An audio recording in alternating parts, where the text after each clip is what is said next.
Kucing Masjid Nabawi itu sudah sampai di Kanada.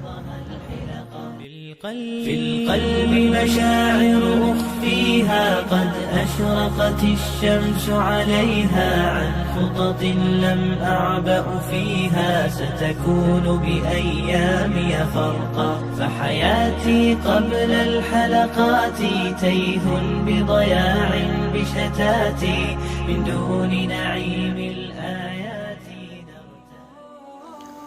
Assalamualaikum warahmatullahi wabarakatuh.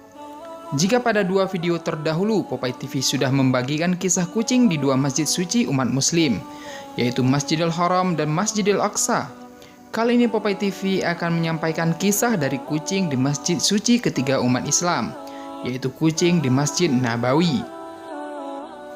Sama seperti dua masjid lainnya, Masjidil Haram dan Masjidil Aqsa, di Masjid Nabawi juga terdapat banyak kucing. Dari sekian banyak kucing di sana, ada seekor kucing yang hitam dan sakit, tidak dapat berjalan.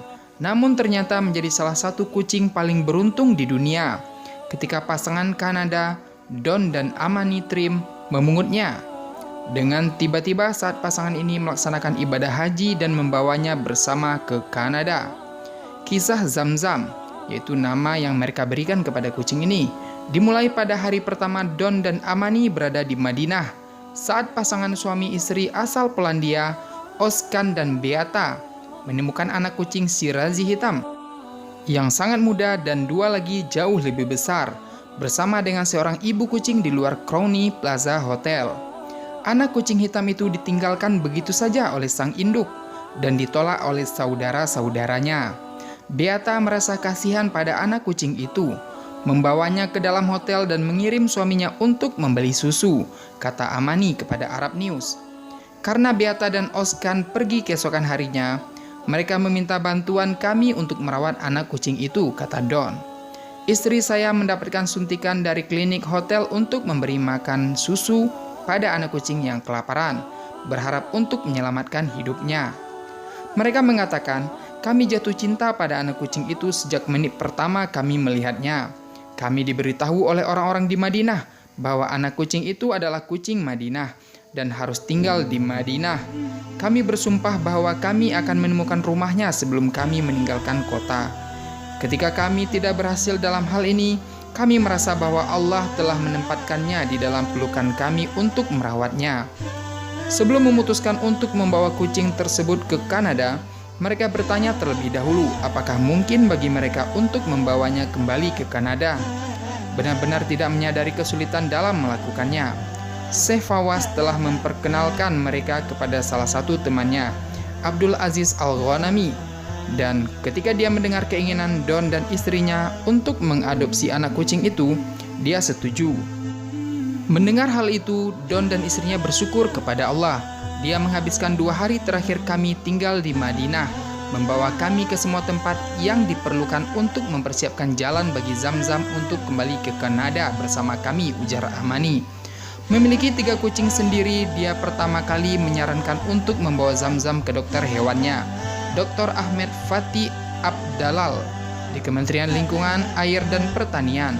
Kami ingin dia memastikan kesehatan anak kucing dan menentukan seberapa besar kemungkinan dia bertahan dari perjalanan ke Kanada. Dokter itu sangat baik ketika dia meresepkan obat untuknya dan menyiapkan dokumen yang diperlukan untuk mendapatkan paspor untuk anak kucing itu. Setelah itu, kata Amani, bagian dari dokumen itu adalah memberi nama anak kucing tersebut. Setelah berpikir panjang, kami memutuskan nama Zamzam. Zamzam adalah air mukjizat dan kami merasa bahwa itu adalah mukjizat Allah bahwa anak kucing itu ditempatkan di jalan kami. Kami menghubungi maskapai penerbangan dan bandara Saudi untuk mencari tahu semua persyaratan untuk membawa Zamzam kembali bersama kami dan menyelesaikan semua dokumen kesehatan dan paspornya. Di bandara, Mohamed Abbas Mahruk dan Khalid Khan menyiapkan dokumen untuk mengangkut Zamzam di atas 4 pesawat yang berbeda dalam perjalanan kami kembali ke Kanada. Tidak ada yang percaya bahwa apa yang kami lakukan adalah mungkin, tetapi kami percaya bahwa dengan bantuan Allah segalanya mungkin terjadi. Perjalanan kami dari Madinah ke Winnipeg, sebuah danau terbesar dalam perbatasan Kanada bagian selatan, sangat menegangkan bagi kami dan Zamzam. Rintangan terakhir adalah perjalanan akhir kami di Minneapolis, Amerika Serikat ke Winnipeg, di Kanada.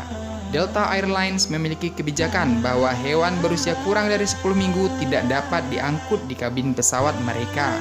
Zamzam baru berusia 5 minggu. Ketika agen itu mendengar cerita kami, dia mengalah dan memberi izin bagi kami untuk membawa Zamzam ke pesawat. Terima kasih ya Allah, kata Don. Hari ini Zamzam telah diperiksa oleh dokter hewan dan diberikan diet yang sesuai. Dia menikmati lingkungan barunya di Kanada dan insya Allah akan memiliki umur yang panjang. Kami tidak dapat mengucapkan banyak terima kasih kepada Raja Arab Saudi dan semua yang bertanggung jawab atas program haji untuk membuat istri saya dan saya merasa nyaman selama ibadah haji. Zamzam akan menjadi pengingat tetap kami selama di Arab Saudi. Sebagai seorang mu'alaf, saya pergi dengan komitmen yang mendalam kepada Islam, hubungan yang lebih dekat dengan Allah Subhanahu wa Ta'ala, dan kedamaian hati.